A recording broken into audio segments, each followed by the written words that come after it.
There is someone in your life right now who is struggling, and you know this because you can feel it. Not as information, but as pressure. A weight that settles somewhere in your chest and doesn't lift until they're okay. Maybe it's a parent whose loneliness you've been quietly managing for years. Maybe it's a partner whose moods dictate the emotional weather of your entire day. Maybe it's a friend who calls in crisis so often that your stomach tightens when you see their name on your screen. You tell yourself, this is what love looks like. Showing up, being there, carrying what they can't carry alone. But here's what you won't admit. You are exhausted. Not the kind of tiredness that sleep fixes, the kind that accumulates slowly, over years, until one day you realize you can't remember the last time you thought about what you actually wanted, because you've been too busy managing everyone else's life to notice yours was disappearing. That exhaustion is not the price of being a good person. It's a symptom. What you're experiencing has a name. Murray Bowen, the psychiatrist who spent decades studying how families actually function, not how we pretend they do, called it emotional fusion. It's a state in which you have lost the capacity to clearly distinguish between your emotions and someone else's, between your responsibilities and theirs. Their pain becomes your emergency. Their chaos becomes your problem to solve. Their inability to function becomes the reason you must function harder. You don't experience this as pathology. You experience it as love. That's what makes it so difficult to see, and so difficult to leave. Bowen spent his career mapping the psychological architecture of families, and what he found was this. The healthiest people are not the most selfless ones. They are the most differentiated, capable of remaining genuinely connected to others without losing the thread of who they are, what they feel, and what is actually theirs to carry. That capacity, which Bowen called differentiation of self, is not a personality trait you either have or don't. It's a development, and most people never complete it. What this video is going to show you is the specific machinery behind why you keep absorbing what was never yours. The inherited patterns, the relational dynamics, the psychological reflexes that make it feel not just natural, but morally required to disappear into other people's needs. But be clear about what that means. Understanding this will not be comfortable. It will ask you to look at relationships you've built your identity around and see them differently. It will ask you to question whether what you've called love has sometimes been fear wearing love's clothing. And it will ask you to consider that the person you've been most thoroughly abandoning across all of this has been yourself. That's not an easy thing to sit with, but it's the only honest place to start. You didn't decide to carry other people's burdens. That's the first thing to understand. You were trained. Before you had the language to question it, you were living inside a system that had already determined your role. A family where one person's crisis became everyone's emergency. Where love was demonstrated through sacrifice, and sacrifice was demonstrated through total availability. Where setting a limit, saying, "That's not mine to fix," wasn't experienced as healthy self-preservation. It was experienced as betrayal. Bowen called this the undifferentiated family ego mass. A way of describing families where the emotional boundaries between people are so blurred that there is effectively no separation between one person's inner world and another's. Not because anyone chose this consciously, but because this is how anxiety gets managed when no one in the system has ever learned to manage it alone. In that kind of family, children don't learn that their parents' pain belongs to their parents. They learn the opposite. They learn that when a parent is distressed, the child's job is to absorb, soothe, or fix it. Not because the parent is malicious, but because the system demands it. Someone has to carry the tension. And children are remarkably good at volunteering for that role when the alternative feels like emotional abandonment. This is what Bowen called the multi-generational transmission process. The pattern doesn't originate with you. It was handed down. from parents who learned it from their parents, who learned it from theirs. Each generation replicating the same emotional architecture, the same blurred boundaries, the same unspoken rule. Your worth is measured by how much you give, how much you absorb, how much you disappear for the sake of others. You absorbed that rule before you could read, and now it operates in you not as a belief you hold, but as a reflex you obey. This is why intellectual understanding alone doesn't break the pattern. You can know, rationally, that you are not responsible for your mother's happiness. You can know it clearly and completely, and still feel a physical compulsion to fix things when her voice drops into a certain tone. Because the knowledge lives in your mind, but the pattern lives in your body. It was installed long before your mind was sophisticated enough to question it. What this means is that the weight you carry is not evidence of your love. It is evidence of your history. The two feel identical from the inside, and that confusion is precisely what keeps the pattern in place. But history is not destiny. The pattern was learned, and what was learned can, with enough clarity and enough discomfort, be unlearned. The question is whether you're willing to see what that process actually demands, because it's not about learning new communication techniques or setting polite limits. It's about watching the people you love struggle without rescuing them, and understanding why that feels, at first, almost unbearable. That compulsion, to rush in, to fix, to absorb, is what we need to examine next, because it isn't just a habit, it's a system, and you are locked inside it with someone else. If this content is making sense to you, click the subscribe button and subscribe to the channel. Thank you for your support. Here is the lie at the center of your caretaking. You believe you are helping. You're not. You are participating in a system that requires the other person to stay incapable, because their incapability is what justifies your function. This isn't a moral accusation. It's a structural observation. And Bowen mapped it with clinical precision. He called it the overfunctioning and underfunctioning reciprocity. When one person in a relationship chronically assumes responsibility for what belongs to both, managing emotions, solving problems, absorbing consequences, the other person doesn't grow stronger. They grow smaller, not out of laziness or malice, but because the system has made their effort unnecessary. Why develop the capacity to carry something when someone else always picks it up first? And here is the trap. The more they underfunction, the more evidence you accumulate that they can't manage without you, which makes you overfunction harder, which makes them underfunction further. The dance accelerates. Both people become more locked into their roles, and the relationship begins to organize itself entirely around this imbalance, mistaking it for intimacy, calling it love, defending it as loyalty. Watch what happens when you try to stop. Not theoretically, actually stop. You decline to solve the problem. You don't manage the crisis. You let the silence sit.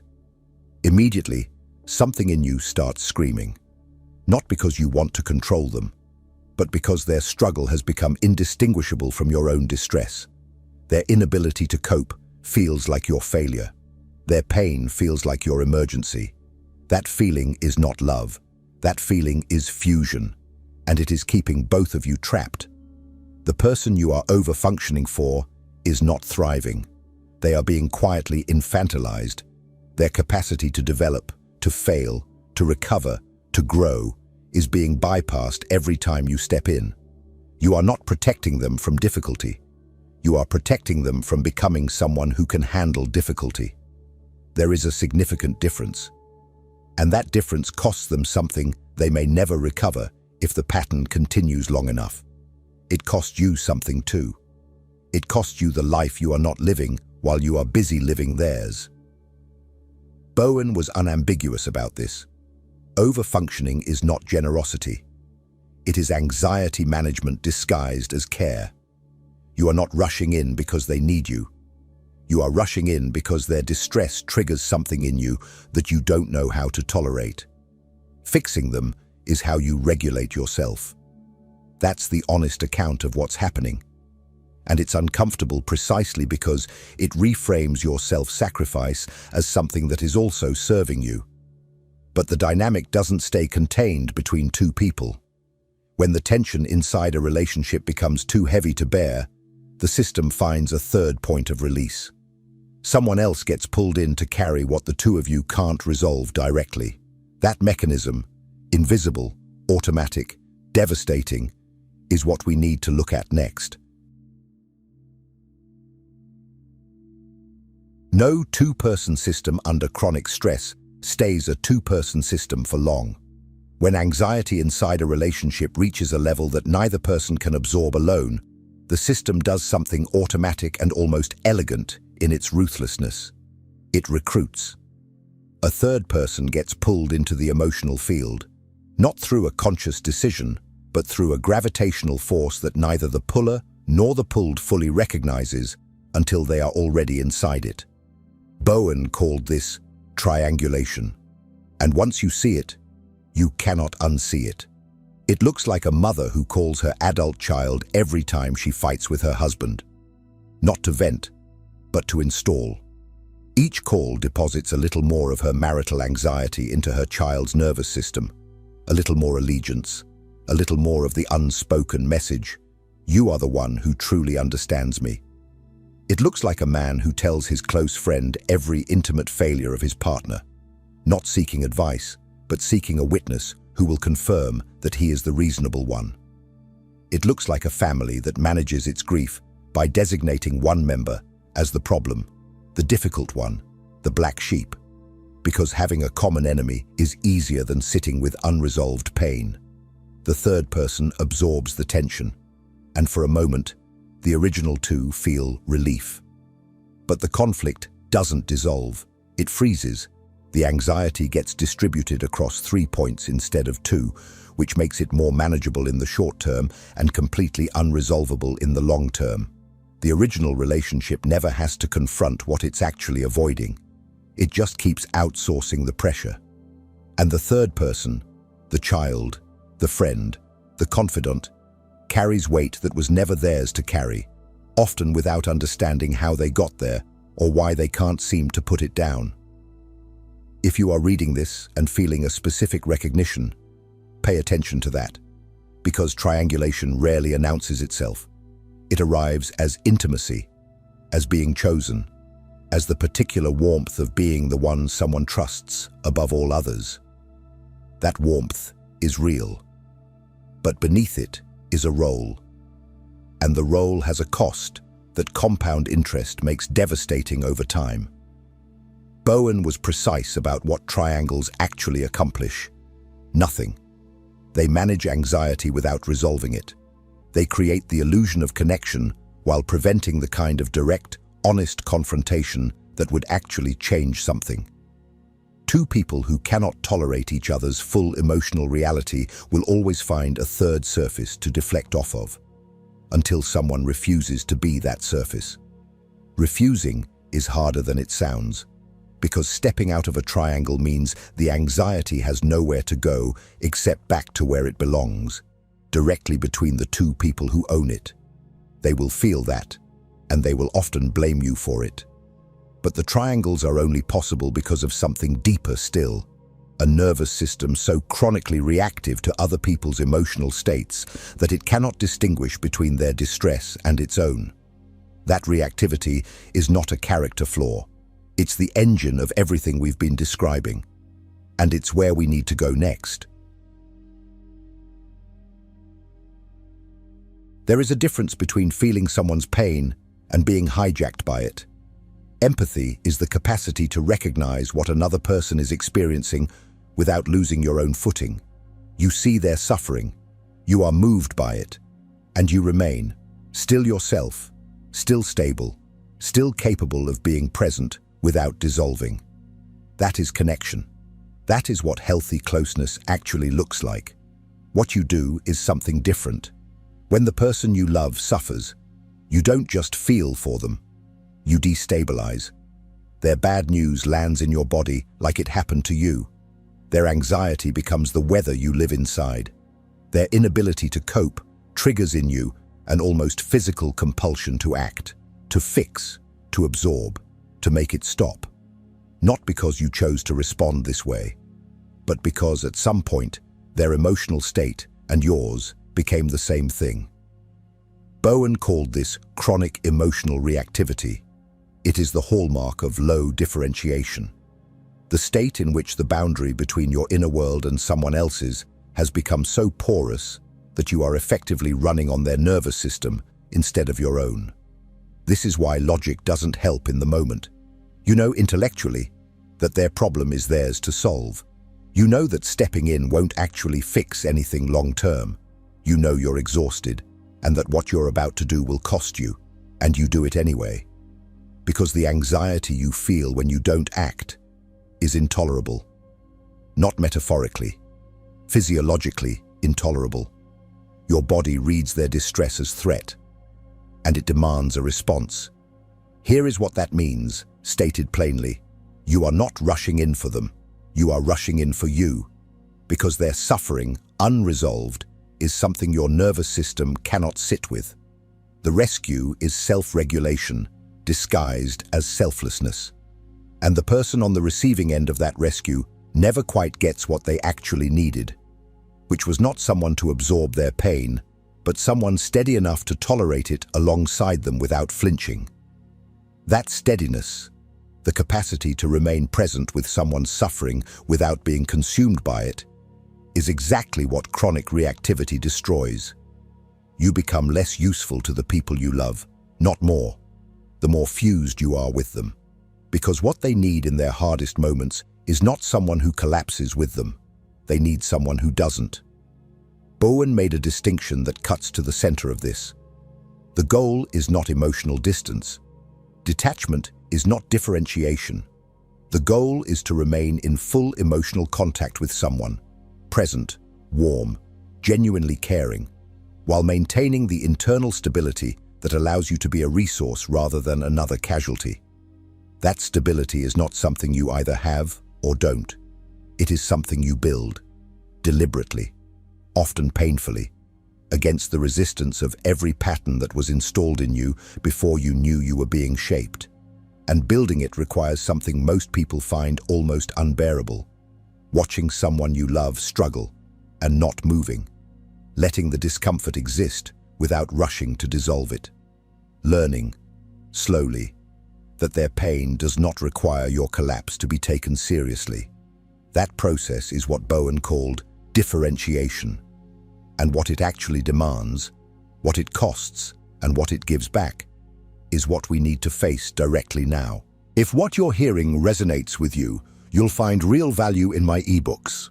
Beyond the Shadow breaks down Jung's core ideas, while Dialogues with the Unconscious gives you a 30-day path to apply them in your life. Both are linked in the pinned comment.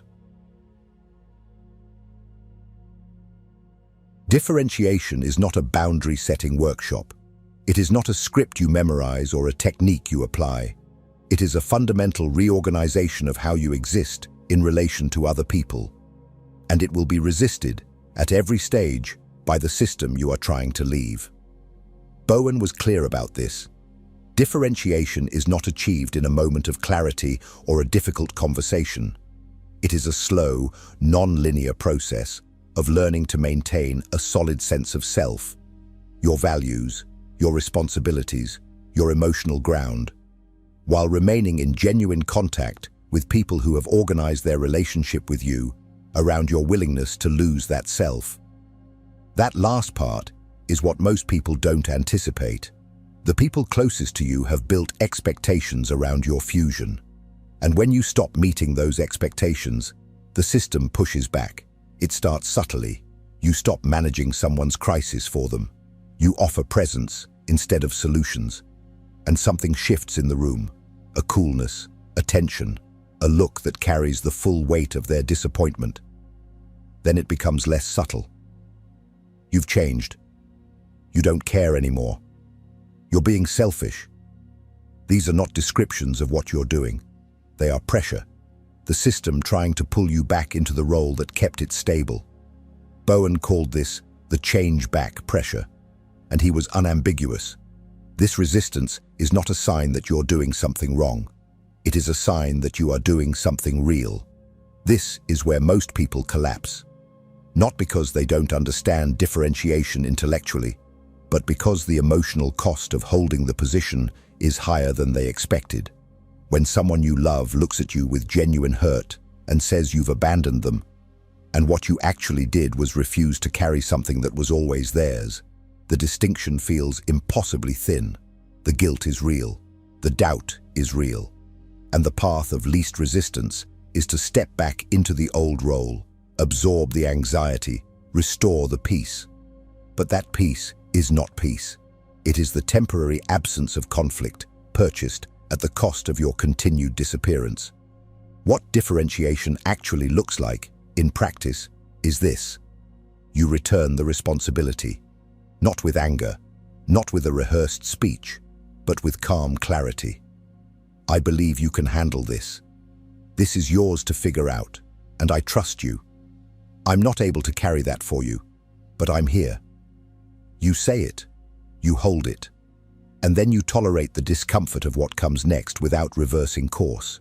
You also stop triangulating. When someone brings you their conflict with a third person, you don't absorb it, you redirect it. That sounds like something you need to take directly to them.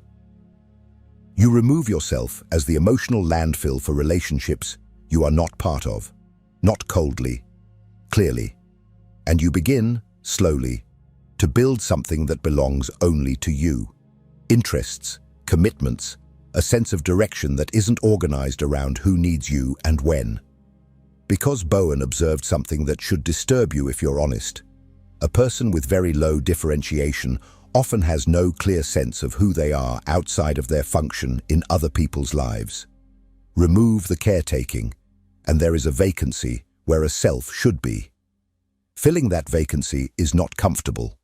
It requires sitting with a kind of existential emptiness that the constant motion of overfunctioning was designed, in part, to avoid.